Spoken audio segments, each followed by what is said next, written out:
சொன்னதை செய்து காட்டிய இந்திய பிரதமர் Modi. India will identify, track and punish every terrorist and their backers.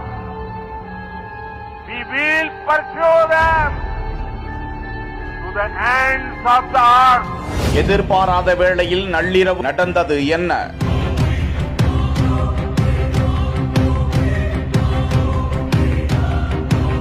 இந்தியாவின் 5 ஜெட் விமானங்களை எதிர்த்து தகர்த்து விட்டார்களா?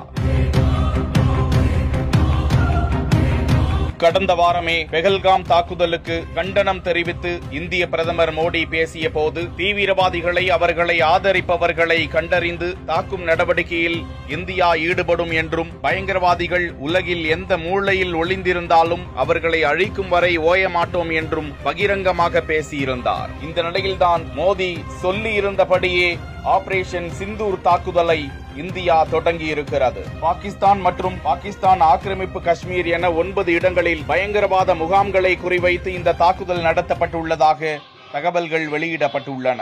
பயங்கரவாத மறைவிடங்கள் மீது இந்திய ஆயுதப்படைகள் குறிவைத்து நடத்திய ஆபரேஷன் சிந்தூர் நடவடிக்கையை தொடர்ந்து இந்தியாவின் சில பகுதிகளுக்கு ரெட் அலர்ட் கொடுக்கப்பட்டிருப்பதாகவும் தகவல்கள் வெளியிடப்பட்டுள்ளன. பெஹல்காம் தாக்குதலுக்கு பதிலடியாக பாகிஸ்தானில் உள்ள பயங்கரவாதிகள் முகாம்கள் மீது இந்தியா தாக்குதல் நடத்தியிருக்கும் வேளையில் இந்த தாக்குதல் குறித்து அமெரிக்க ஜனாதிபதி டொனால்ட் ட்ரம்ப் கடந்த காலங்களை ஒப்பிட்டு பார்க்கும்போது இந்த தாக்குதல் நடக்கப் போகிறது என்று உணர்ந்ததாகவும் இந்த மோதல் விரைவில் முடிவுக்கு வரும் என்று நம்புவதாகவும் கூறியிருப்பது குறிப்பிடத்தக்கது.